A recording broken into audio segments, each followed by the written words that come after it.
Hello, friends. You're all welcome to today's live session on this continuous topic that we are taking up on different aspects of sales from Monday to Friday. So, today we are going to talk on lost case analysis. Yes, friends, we're going to talk about when a salesperson loses an order. One thing is to sit back and feel bad about it that you have lost this order, to feel horrible about it that after making so much of effort you still lost this order. But more important is for you to understand that how do you conduct a lost case analysis. So today's session is all about what is the methodical approach towards analyzing a case which you have lost to competition, and trying to ask yourself, trying to find out yourself as to why exactly did you lose this order, right? So at the beginning of the session, I want to put a disclaimer that none of us in sales ever wants to lose a sales order. But that's the good intention.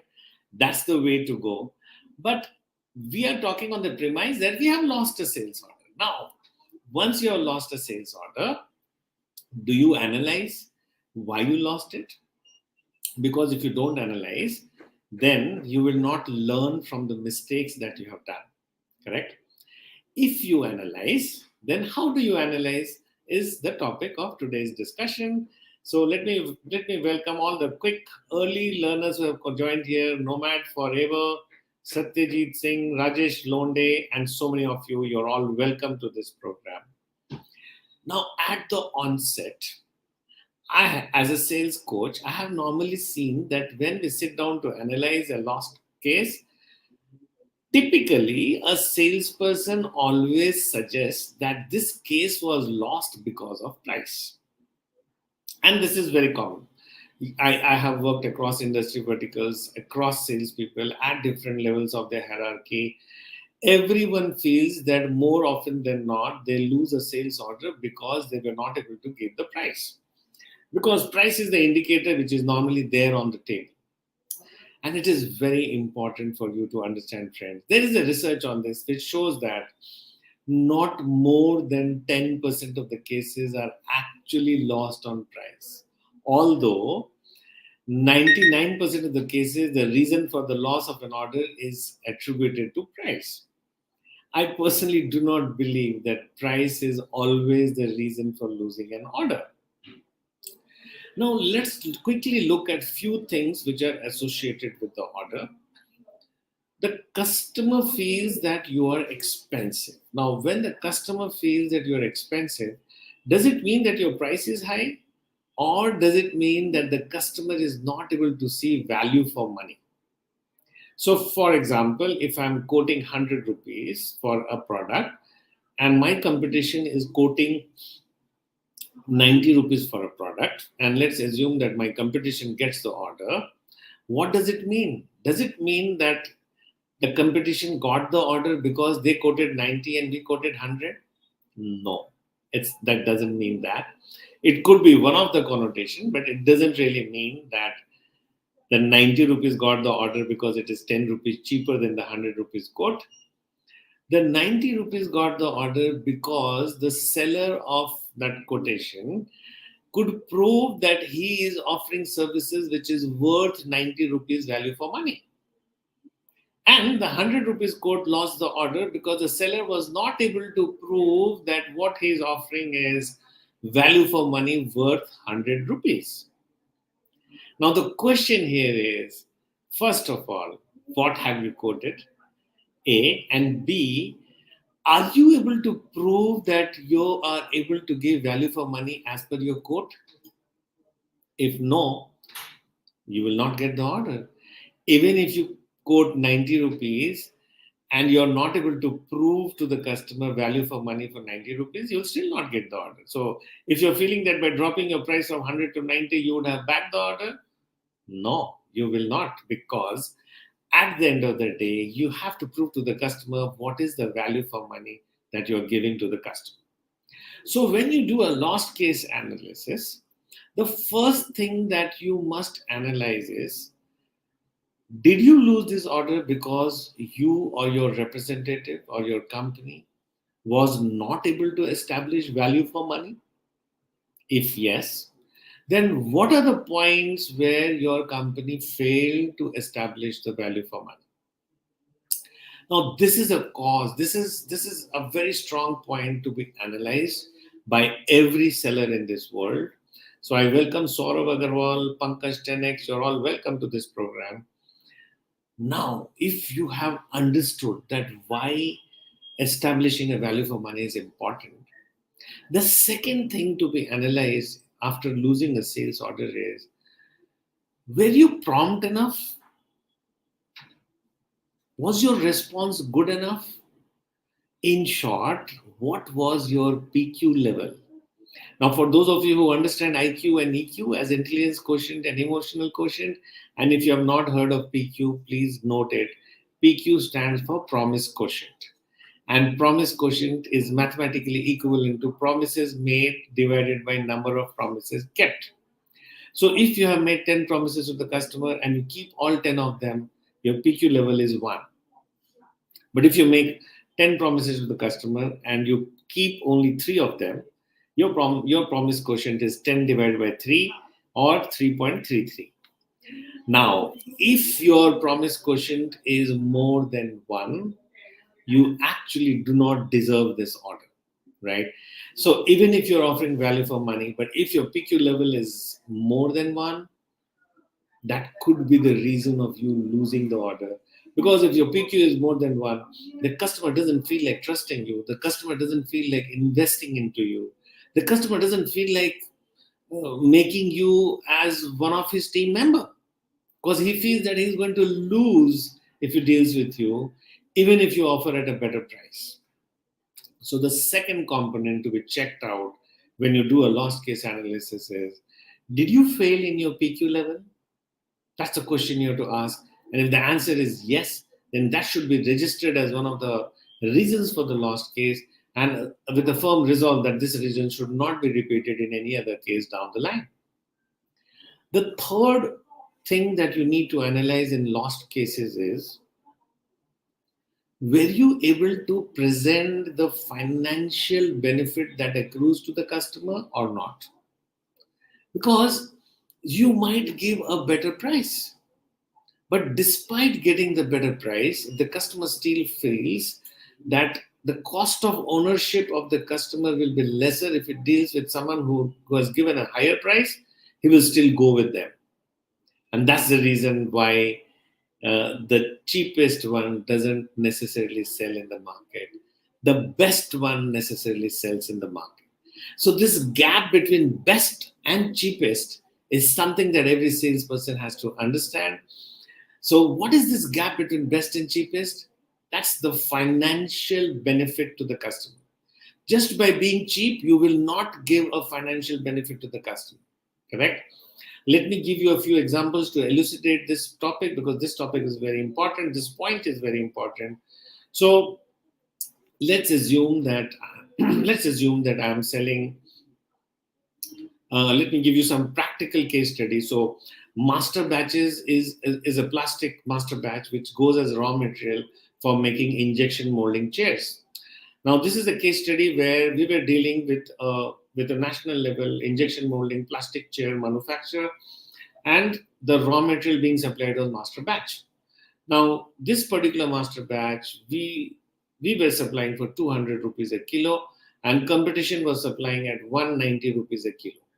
And this company consumed 10 tons of master batches every month. So 200 rupees and 190 rupees, 10 rupees a kilo difference on 10 tons is a lot of money. Now, on the negotiation table, we were able to prove that if you use our master batch, the plastic chair that you make out of it is right now selling for 600 rupees a piece. But if our master batch is used, the end product will start selling at 800 rupees a piece. Now that's a clear margin of 200 rupees on one chair for my customer. And he was manufacturing 2000 chairs in a day. So 200 rupees multiplied by 2000 chairs is again a lot of earning that I was able to show on a daily basis. To cut the long story short, even despite the fact that my master batches were 10 rupees per kilo more expensive, I was still able to back the order because I was able to show a financial benefit to my customer. Another case study, as a sales trainer, suppose I charge 5 lakh rupees for a day, and there are other trainers who will charge like 50,000 rupees for a day.